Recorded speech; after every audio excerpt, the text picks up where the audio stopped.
Salut tout le monde, c'est WZK, j'espère que vous allez bien, moi ça va super. Comme tu peux le voir, on se retrouve dans un endroit un peu particulier. Comme tu l'as vu au titre, aujourd'hui, montage de l'intermédiaire sur la Mix 5. J'avais hâte de faire cette vidéo pour voir le bruit qu'elle va faire avec le combo intermédiaire plus silencieux disponible chez Drift Shop. D'ailleurs, merci de sponsoriser la vidéo et merci à Auto Reborn, je vais vous en reparler dans un instant, de m'accueillir chez eux à Bougnay. Ce que je vous propose, c'est qu'on va tout de suite aller visiter le garage et monter la ligne ensemble et démarrer tout ça. Je vous emmène, c'est parti. Bonjour, je m'appelle Maxime Cor et je suis le co-gérant de la société Auto Reborn. Je vous laisse me suivre.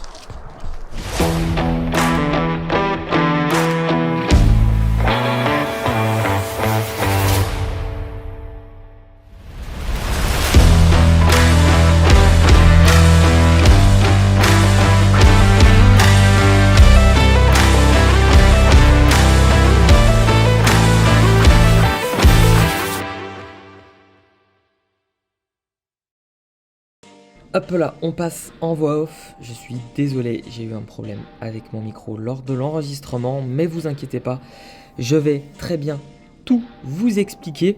Et d'ailleurs, la première chose dont vous allez avoir besoin, c'est tout simplement de votre intermédiaire, des joints et des vis. Donc on passe à la première étape qui est tout simplement d'enlever toutes ces vis là, comme sur la vidéo. Ensuite, une fois que toutes ces pièces ont été déposées, vous allez pouvoir retirer votre sonde lambda. Donc pour retirer la sonde lambda, il faut la dévisser au préalable sur votre intermédiaire. Et ensuite, vous allez passer derrière le siège conducteur. Vous allez soulever un peu la tapisserie. Et vous allez pouvoir en fait tout simplement trouver la connectique de la sonde lambda ici. Vous la débranchez, vous retournez sous l'intermédiaire et vous la retirez. Ensuite, la prochaine étape, ça va être de retirer votre silencieux. Pour sa petite technique, pour que ce soit plus simple, n'hésitez pas à mettre du WD-40 dans les fixations de vos silent blocks.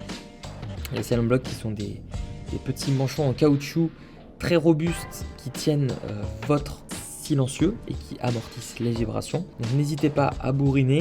Dans la vidéo, je ne l'ai pas enlevé parce qu'on a réussi, on était plusieurs, mais si j'avais été tout seul, j'aurais retiré le silencieux. Ensuite, pareil, on enlève l'intermédiaire une fois que tout est dévissé. On remet le nouvel intermédiaire. On fixe bien tout comme à l'origine. Une fois que tout est remonté, donc l'intermédiaire et le silencieux en lieu et place, vous allez pouvoir remonter toute la structure métallique qu'on a retirée au préalable. Toutes les vis de ce châssis sont à serrer à 80 Nm avec votre clé dynamométrique. Et si vous n'en avez pas, un peu relou, mais du coup serrez bien fort, on est quand même sur des vis de châssis. On va pas déconner avec ça. Une fois que toutes ces vis sont montées, vous avez terminé le montage de votre intermédiaire et du silencieux. Et maintenant, place au test du bruit, en espérant que ça vous plaise et surtout n'hésitez pas à écouter la conclusion qui est très importante. Je vous laisse avec ce bruit d'échappement fort agréable.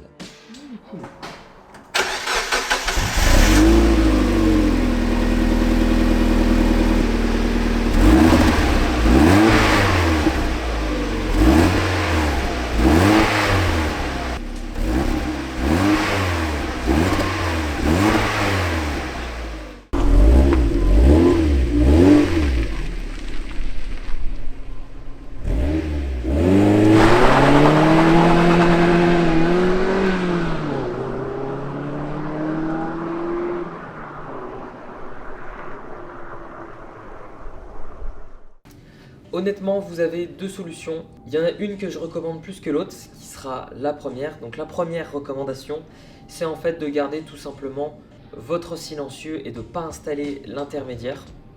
Je vous dis ça parce que après avoir installé l'intermédiaire, j'ai été un petit peu déçu. Le bruit n'est pas beaucoup plus fort.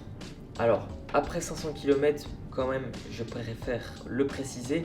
Il y a une petite différence, le son est un petit peu plus rauque et un petit peu plus fort à haut régime.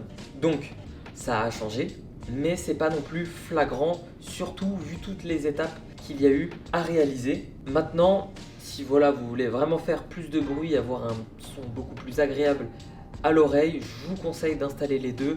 Mais si vous souhaitez être discret tout en ayant un joli son qui en soi fait largement l'affaire, je vous conseille simplement de rester avec votre silencieux Et dans tous les cas, pour 299 €, vous ne trouverez pas mieux. Du moins, personnellement, je n'ai pas trouvé mieux. D'ailleurs, tous les produits sont dans la description. Maintenant, c'est à vous de juger. J'ai fait 2 vidéos. À vous de comparer les sons et ce qui vous plaît le plus entre les 2 options. Personnellement, je garde quand même l'intermédiaire parce que honnêtement, ça joue un petit peu et c'est quand même plus agréable quand on passe 4-5 000 tours minute. On sent vraiment que ça chante derrière, comme vous avez pu le voir précédemment, et c'est vrai que c'est quand même très agréable. En plus de ça, vous ne vous faites pas trop remarquer.